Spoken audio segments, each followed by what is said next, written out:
E aí galera, mais um vídeo aqui que fala com vocês, sou eu, Wiz, pessoal, voltando, aparecendo bastante por vocês aqui, aquela coisa, vídeo todo dia direto, lembrando, quer dar like, dá teu likezinho pra mim, não confia ainda aqui no monstro, assiste o vídeo primeiro que eu sei que com certeza, depois que tu assistir os vídeos, pra passar a confiar aqui no monstro, vai se inscrever no canal e a gente vai dominar esse YouTube juntos, beleza? Já estamos dominando essa parada aqui, vamos dominar ainda mais, lembrando que tem lives todo dia na Twitch. Todo dia na Twitch tem lives, quando não tem um aviso, cola lá no Twitch, pesquisa Otaku Monstro que tu vai achar, papai.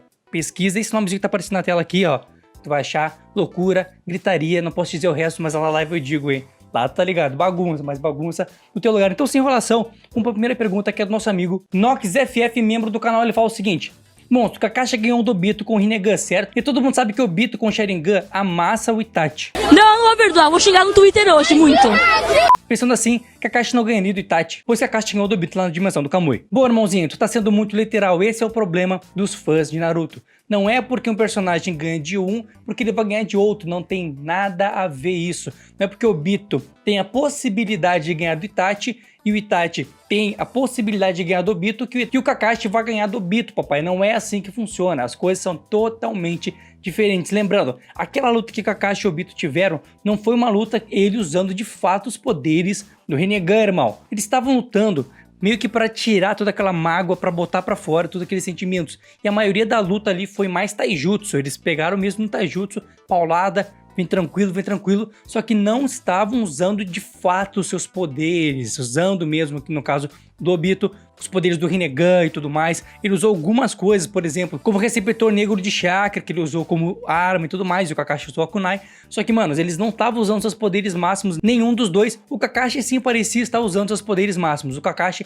parecia estar lutando a sério, como ele sempre lutou com outros personagens, só que o Obito não. A gente viu que o Obito não luta daquele jeito. Ele lutou muito parecido com o jeito do Kakashi de lutar, e o Obito, pra ser sincero, ele luta, mano, usando muito mais os seus poderes. Já o Kakashi usa bastante taijutsu, bastante estratégia, e analisando bem essa luta, parecia que o Obito estava simplesmente lutando com o Kakashi do jeito que o Kakashi lutou, ou seja, ele entrou no jogo do Kakashi. Sim, Kakashi, entre aspas, venceu aquela luta, mas não venceu o Obito em si, porque o Obito saiu, foi fazer o que ele tinha que fazer, foi lá pra guerra e tudo mais, enquanto o Kakashi ficou preso lá dentro, ferrado, pra depois poder sair e salvar o Obito. Então, manos, para ser sincero, o Obito, de fato, com os poderes plenos do Rinnegan que ele usou, se eu for lembrar lá na luta de Gai, Naruto e Kakashi versus ele, mano, ele tava passando o rodo no geral, ele tinha muito mais poder, muito mais possibilidades. Só que dentro da dimensão do Kamui, as coisas foram diferentes. Eles lutaram mesmo no que estava acontecendo no momento, usando taijutsu, usando pouco poder. O Obito quase nem usou seus poderes de fato. Então não acredito que Kakashi vence Itachi, não acredito que Kakashi seja mais forte que o Obito,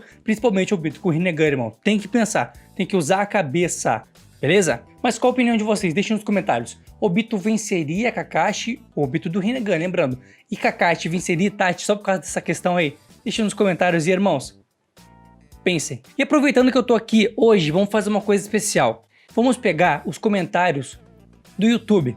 Vamos dar uma analisada para vocês analisarem comigo o que acontece nos comentários do YouTube de um canal, beleza? Para ver o nível das pessoas que são. Aqui já tá a maioria já tá bloqueada e tudo mais, só que eu vou pegar alguns que eu não bloqueei para vocês terem noção. Uma das coisas que aparecem bastante nos meus vídeos são os sabichões falando assim, ó: essas perguntas são muito idiotas, não sei o que. Por exemplo, esse Jefferson Carvalho tá falando o seguinte: mano, esses inscritos fazem cada pergunta retardada. Presta atenção comigo. Eu faço um vídeo, por exemplo, com título. Esse título é a primeira pergunta do vídeo. O título tem um monte de visualização. Um título que a maioria das pessoas quer saber. Mas vem um ou outro achando que o mundo gira em torno deles, dizendo que a pergunta daquela pessoa é uma pergunta retardada, uma pergunta de um idiota. A questão é que mais idiota é a pessoa que não sabe entender que a pessoa tá fazendo a pergunta porque ela não sabe do bagulho, e muitas das pessoas não sabem. E é por isso que existem muitas dessas perguntas, e é por isso que quando eu posto um vídeo no canal, um vídeo sobre essas perguntas, que esse irmãozinho Jefferson aqui, que acha que é inteligentão, fala que é uma pergunta retardada, ele não entende que tem um monte de gente que não sabe, e essas perguntas são as que as pessoas mais têm dúvidas, porque são assuntos que todo mundo acha que sabe, inclusive esse cara acha que sabe, provavelmente ele não sabe das coisas, criando assim uma dúvida muito grande. As pessoas acham que sabe do bagulho, vão assistir de fato e ver que é totalmente diferente do que ela achava que era. Então, mano, ó, bem menos pra ti. Bicho tá seco, tá grosso. Outro cara aqui que é o Maurício Freitas 18, Ele fala o seguinte: mano, a besta invocada só é fiel ao invocador devido ao sangue. No caso do invocador, ou eles precisam de algum laço emocional tipo Naruto e Sasuke. No caso do Maurício, pelo que eu entendi, ele tá perguntando se as invocações têm que ter laços com as pessoas que elas invocam. Por exemplo, tem que ter um laço emocional, tem que gostar. A obra nunca diz que tem que gostar, mas pelo que a gente viu, pelo menos os sapos, eles são muito emocionais. Se eles não gostam do cara e não vão muito com a cara do cara, geralmente eles não ajudam muito. Por exemplo, Naruto teve que ganhar a confiança dos sapos, Naruto teve que os sapos gostarem dele, e sim, eles gostaram muito, tanto que ajudavam ele em tudo quase que ele pedia. Mas a obra nunca diz que precisa de laço emocional, e sim que precisa de laço sanguíneo. Porém, geralmente, esses seres invocados têm sentimentos, e se tu for lá e magoar de certa forma eles, talvez eles não te ajudem mesmo tu invocando, mas invocar talvez não precise de emoção nenhuma, mas talvez para ele te ajudar durante uma batalha, tu precisa ser amigo dele. Então, de certa forma, precisa de um laço emocional sim, para que ele possa te ajudar e estar disposto a morrer por ti, beleza? E o próximo comentário aqui do YouTube é o seguinte, é do João Vitor Uchiha. O bicho é Uchiha, o bicho é bolado, cuidado com o Tobirama, hein, papai? Ele fala assim, ó, Orochimaru não atacaria a vila se Minato estivesse vivo. Bom, se ele quisesse atacar, ele atacaria. Se fosse a vontade dele, se ele planejasse tudo aquilo, com certeza ele poderia atacar, irmão. Mas qual a opinião de vocês? Vocês acham que Orochimaru teria culhão, teria aqui, ó, firmeza para ir atacar Konoha se Minato estivesse com o Hokage? Deixa nos comentários. Outro comentário é do irmão Paulo Renari, ele fala o seguinte: que geração futura mais forte o quê? Rapaz, me diga, geração Hiruzen era mais forte que geração Hashirama? Geração Jiraiya era mais forte que geração do Hiruzen? E geração do Minato era mais forte que a geração do Jiraiya? Não, cara, lá. Ele fala um palavrão. Bom, é por causa desses comentários aqui, de pessoas como esse cara aqui, que eu não respondo muito perguntas do YouTube. O YouTube é muito ruim. O YouTube, as pessoas do YouTube acham que estão protegidas por uma fotinha onde ele está mostrando só as costas dele, que ele pode falar o que ele quiser. Mano, vai assistir a obra. A obra disse bem claro, a geração anterior sempre supera a geração passada. Só que tu tá pegando pessoas e pontos, e tu não tá pegando gerações. A obra disse isso, e se tu assistiu a obra, tu vai saber que é dito bem claro que as gerações posteriores sempre superam as gerações anteriores. Isso é dito na obra, irmão. Não fui eu que inventei. As pessoas acham que o cara que tem YouTube sai inventando coisas. A gente não inventa. Quando eu invento alguma coisa, eu falo que é teoria. E quando não é teoria, eu falo que não é teoria e falo que tá na obra. Vou lá e assisto os episódios, ao contrário de ti, que não assiste, eu vou lá e assisto os episódios que a pessoa tá me perguntando para ver o que tá acontecendo. E na obra é dito isso, o próprio Hiruzen fala isso, a passagem da vontade do fogo e tudo mais. Tem muitas coisas. Obviamente que tem pontos de personagens que não foram superados. Mas a obra disse isso, irmão. Então, se a obra disse, ou citou o criador da obra, deve ser o Kishimoto que tá escrevendo aqui nos comentários. Então esse cara aqui, mano, não dá nem pra dar moral, é por isso que eu não respondo o comentário do YouTube. Ele já sai te xingando, achando que sabe das coisas e tudo mais. E é um ponto, esse é um ponto do YouTube que não dá pra aguentar e que vocês vão ver. E eu não vou mostrar aqui os comentários ruins. Eu não vou mostrar aqui, só os comentários mais ou menos, que nem desse cara aqui. Mas os pontos que ele botou aqui são pontos interessantes. Por exemplo, geração do Hiruzen não era mais forte que a geração do Tobirama, mas ele pegou o quê? Tobirama e Hashirama. 2 pontos de destaque de uma geração, pontos fora da curva de uma geração. Depois ele pega dizendo a geração do Jiraiya não é mais forte que a geração do Hiruzen. Que provas tu tem sobre isso? Tu não tem provas. O Jiraiya é extremamente poderoso, o Orochimaru é extremamente poderoso. Tsunade então, papai, muito poderosa. Mas a obra diz isso. Mesmo que tenham pontos de personagens que são sim mais fortes, por exemplo, Hashirama nunca foi superado. Hashirama quebrou essa máxima da obra. Hashirama nunca foi superado por ninguém, talvez por Naruto e Sasuke agora no final, porque são os protagonistas, mas os outros ninjas nunca superaram Hashirama, e ele é do passado. Mas a obra diz que a geração futura sempre supera a geração anterior. É simples. Acredita quem quiser, tá escrito na obra. Sabe por quê? Porque eu sou o chefe, eu faço o que eu quero. E a próxima pergunta é do João Vitor Uchiha, ele fala o seguinte, também do YouTube, tudo do YouTube aqui. Qual é o clã do Deidara? Não sabemos, é um mistério. Gostaríamos de saber se Deidara tinha um clã, ou de onde é que vem aquela Kekkei dele e tudo mais, mas infelizmente nunca foi dito o clã do Deidara, beleza, papai? De novo aqui o tal do Paulo, ele não sei o que ele fala, que deusa que é Kaguya? Mano, Kaguya é uma extraterrestre. Ô, irmãozinho, Kaguya é dito na obra também, que é considerada a deusa Kaguya, a princesa Kaguya. Ela é referenciada como uma deusa. O que eu não suporto essas pessoas do YouTube, por isso que eu não respondo de novo falando isso, é que as pessoas não sabem interpretar um texto. As pessoas não sabem também ouvir uma pessoa e entender as coisas, mano. Pelo amor de Deus, papai. Assiste a obra e tu vai ver várias vezes falando que a Kaguya é considerada uma deusa para os humanos, porque de fato, na Terra, ela é considerada uma deusa. Chegou um ser muito poderoso vindo do céu, voando e tudo mais, os humanos começaram a chamar ela de a deusa Kaguya, a princesa Kaguya e tudo mais, foi reverenciada como uma deusa. Pelo amor de Deus. A próxima pergunta é do Humberto Vasconcelos. Ele fala o seguinte: por que Hanabi não recebeu o selo do clã Hyuga, se ela não é primogênita? Pois o irmão gêmeo de Hiashi, que era o pai do Neji, recebeu, e o seu filho também recebeu. Bom, irmão, por quê? Porque a família secundária foi dividida no momento dos pais deles, ou seja, no Hisashi e no Hiashi, beleza? Então, o Hiashi era da família primária e o Hisashi era da família secundária, ou seja, os caras que vieram depois dele da família secundária e os caras que descendiam da família principal, era da família principal, ou seja, a Hanabi não tem o selo porque ela é da família principal, porque ela é filha do cara da família principal, beleza? A família foi dividida antes, foi dividida nos irmãos, nos pais deles, no caso no pai da Hanabi e da Hinata e no pai do Neji, belezinha? E é exatamente por isso que ela não tem o selo da família secundária. Isso não foi bem explicado, porém nos irmãos foi dividido e depois nos filhos deles não foi mais dividido, porque eles ficaram da família principal, no caso a Hanabi, a Hinata, e a família secundária ficou do lado do Neji, do pai do Neji e tudo mais, belezinha? É isso aí. Outro comentário maravilhoso aqui do YouTube, do Elielson, como é porcaria assim? O professor de um Zé Ninguém, o lendário Kakashi Hatake, professor do neto oficial do Hokage. Um merda? Acho que não entendi a pergunta. Não sei do que ele tá falando, irmão, mas ele deve ter interpretado uma coisa na cabeça dele e saído falando um monte de bobagem, beleza? Próximo comentário é da Antônia, ele fala o seguinte: todo mundo sabe que isso é um violão, mas o Madara não sabe tocar.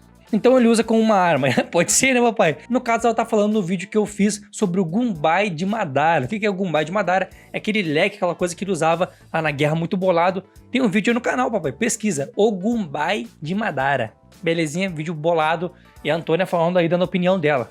E o próximo comentário é do Marcos Antônio Souza. Ele fala o seguinte: se Itachi não tivesse ganhado o olho de Shisui, ele seria muito mais fraco? Mano, o Itachi não usou o olho de Shisui. O Itachi usava o olho dele. Então não tem nada a ver uma coisa com a outra. O Itachi tem o poder dele. Talvez se ele pegasse o olho do Shisui, ele pudesse usar nele de alguma forma, não sei. Mas tanto que ele não usou, talvez porque não desse pra usar, porque era um poder de uma pessoa que não era da família dele. Era um membro do mesmo clã, era um amigo, mas não era irmão dele, não era pai. Então, a princípio, ele não poderia usar. E ele não usou, irmão. E isso aqui é a prova de que os comentários do YouTube também são perguntas que as pessoas não sabem.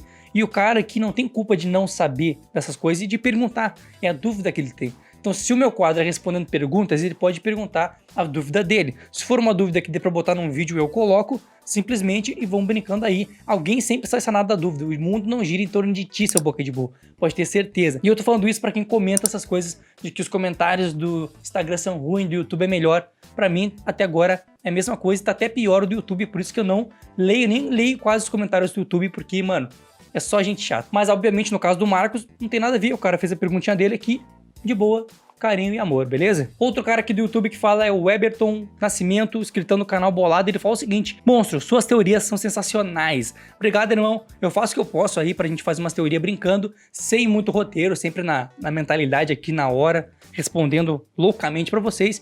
E que bom que tu gosta, né, papai? Obrigado de coração. E o próximo comentário aqui é do Flávio Hernandes. Ele fala o seguinte: esse cura pica aí, hein? E dá uma risadinha do kkkk. É, mano, cura pica de Hunter x Hunter realmente tem um nomezinho. Tem um nomezinho que não é muito interessante, né? Não ajuda o cara. Mas é o nome dele, né? Hunter x Hunter 2011, assista. E o próximo comentário é do Felipe Sakai. Ele fala: Vegeta é um Otsutsuki. Beleza? E esse mesmo cara falou o seguinte: não tem experiência, kkkk. Falou errado, Otsutsuki invasores de planetas. Milenares imortais praticamente. Mano, se tu não sabe interpretar texto, a culpa não é minha, é a questão que eu falei simplesmente. No vídeo que eu falei de Gaia 8 Portões versus Kaguya, onde eu falei que Kaguya não tem tanta experiência de batalha. É um fato, se tu assistiu o anime e se tu assiste os vídeos do canal de fato, tu vai entender que Kaguya de fato não era uma lutadora. Kaguya de fato não era treinada em luta. Kaguya de fato, ela tinha menos experiência de combate do que o ninja, por exemplo, do nível do Gaia, que treinou a vida inteira o combate. A Kaguya é uma deusa muito poderosa. Kaguya sim invade mundos. Questão que eles não invadem o mundo para lutar contra as pessoas dos mundos. Tu tem que entender isso. Eles invadem o mundo para poder colocar lá a semente da árvore divina e sugar o chakra daquele determinado planeta que eles estão invadindo. Eles não vêm para lutar, isso que tu tem que entender. E agora pensando, ele fala que Vegeta é um Otsutsuki porque ele invadia planetas e tal. Só que Vegeta ele é de uma raça guerreira. Os Saiyajins são uma raça guerreira treinada para a luta. Eles lutam incessantemente, todos os dias são apaixonados por luta. Ao contrário de Kaguya, quando chegou na Terra, só tu vê os episódios quando ela chega na Terra, quando ela conhece os humanos e tudo mais, que ela não tinha tanta poder de luta, ela tinha poder só. Tanto que ela não lutou. Ela só usou os poderes contra os caras, e obviamente que os poderes dela, sensacionais, muito grandes, eliminou todos os caras brincando, só que ela não lutou contra eles. Ela não fez golpes de luta. AK-47. Ela simplesmente usou seus poderes. Ou seja, eles não são treinados. A Kaguya não era treinada pelo que ela mostrou. Tanto que ela caiu, se deixou cair no jutsu do Naruto, o jutsu sexy dele. Então ela não tinha experiência de fato de luta. E isso a obra deixou bem clara, onde ela nem lutou mesmo, porque se ela lutasse, soubesse lutar e usasse os poderes que ela tinha, manos, ela ia passar o vácuo em todo mundo. Ela seria extremamente poderosa, pois saberia de fato usar os seus poderes. E como a gente viu, ela levou as pessoas para dimensões que ela mesma se deu mal, que no caso a dimensão da gravidade muito forte. Uma pessoa que tem experiência de luta não levaria as pessoas para uma dimensão onde nem tu poderia se mexer, porque tu também estaria vulnerável. Então a obra mostrou que Kaguya de fato se perdia durante a batalha, ela se perdeu e foi o motivo dela ter perdido a luta. Se ela tivesse experiência de batalha, por exemplo, a experiência de nível do Madara, obviamente ela não se perderia e não perderia pra ninguém. Não perderia pra ninguém, ela é a mais forte do momento, só que de fato ela não tinha experiência de luta, é só tu assistir a obra, papai, assiste que tu vai perceber. A próxima pergunta / comentário do YouTube é do Felipe Nunes Chaves Campos, ele fala o seguinte: como saber se um personagem é reencarnação? Do que, papai? Se é reencarnação de Indra e Ashura, a obra vai dizer. Não dá pra saber. Simplesmente a obra diz. Esses caras são reencarnação de Indra e Ashura. No caso do Madara e no caso do Hashirama, no caso do Naruto, no caso do Sasuke, a obra falou bem claro. Mas se é disso que tu tá falando, é simplesmente assim que a gente percebe que os caras são reencarnação, beleza? Mas então foi isso aí. Esses foram os comentários do YouTube. Essas foram as pessoas comentando no YouTube. Essas são as pessoas dando as suas opiniões no YouTube. E é a mesma coisa quase com o Instagram, só que o Instagram vão pessoas com mente mais aberta, vão pessoas que gostam de fato de brincar com a obra. No YouTube sempre tem um sabichão, sempre tem um cara que acha que sabe das coisas, mas não acha, eles não perguntam, eles afirmam. Então não tem como pegar uma coisa que a pessoa tá afirmando, às vezes tá te xingando, mano, precisa ver, mano, é sempre alguém que não entende do que tu falou ou que não entende a obra em si, não assistiu, e não tem nada de errado em não entender. O problema é que quando tu não entende de um assunto, tu não pode opinar sobre ele. Não dê sua opinião sobre um assunto que tu não sabe ou que tu não tem certeza. E se tu acha que sabe, vai pesquisar, faz que nem eu. Quando a pessoa me pergunta alguma coisa e eu não sei, eu vou lá assistir os episódios que a pessoa fala o assunto, por exemplo, Madara versus Kaguya, quem vence? Se tiver um episódio entre Madara e Kaguya lutando, eu vou reassistir aquele episódio, vou tirar minha opinião sobre isso, daí sim eu vou dar minha opinião. Beleza? Não dá tua opinião sem saber o que tá falando, belezinha? Esse é o vídeo do YouTube que vocês tanto queriam e pediam e o caramba. Então tá aí pra vocês, espero que vocês tenham gostado, espero que tenham se divertido. E manos, é isso aí, YouTube é isso, bolado demais. E obrigado a todo mundo que comentou, né? A maioria que comentou aqui deve ser inscrito no canal ou não, e se não é, se inscreve, não seja de boca de burro e se inscreve no canal, papai. Sem carinho, sem amor e não seja de boca de burro, beleza? Fique com Deus, uma maravilhosa semana, até amanhã, a gente se vê às 6h30 todos os dias, papai. Fui! E pessoal, eu tenho um conselho para vocês, que é sobre um curso de desenho muito interessante, onde você vai aprender a desenhar sem frescura, passo a passo, pessoal. Eu recomendo, como eu sempre falo para vocês, porque um curso de desenho online é a melhor forma hoje em dia de se aprender, pois você não vai precisar ir até o curso, vai ficar em casa e estudar a hora que você quiser. Então, pessoal, vai no primeiro link aqui da descrição e assiste ao vídeo explicando sobre como funciona esse curso, que é muito interessante, pessoal. Vai lá e clica e apoia o canal. Então, pessoal, fique com Deus e tenha uma boa semana. Feito gurizada, feito meus amigos, feito Harrys.